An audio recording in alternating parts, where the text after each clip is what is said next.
আমি যখন মায়ের কাছে কিছু চাই, ও মামা কি হয়েছে?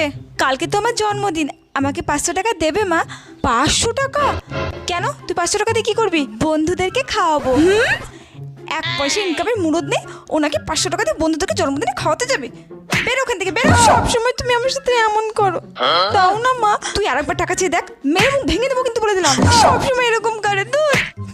বোন যখন মায়ের কাছে কিছু চাই, মা মা কাল তো আমার জন্মদিন, আমাকে 10 টাকা দাও না, আমি আমার স্কুলের বন্ধুদেরকে চকলেট কিনে দেবো। না না পুটিমা, তোকে টাকা পয়সা খরচ করতে হবে না, তার চেয়ে বরং কালকে তো জন্মদিনে তোকে আমি ভালো ভালো রান্না করে খাবো, ঠিক আছে মা? আমার সব বন্ধুরা জন্মদিনে আমাদের সবাইকে চকলেট কিনে দেয়, তুমি আমাকে দেবে না? আরে চুপ কর চুপ কর। ঠিক আছে, আমি কালকে তোর ব্যাগে এতগুলো চকলেট দিয়ে দেবো, তুই কালকে সবাইকে দিয়ে দিস, ঠিক আছে? ঠিক আছে, আমি আমার বন্ধুদেরকে সবাইকে চকলেট খাবো। কি মজা! ঠিক আছে ঠিক আছে, খাইয়ে।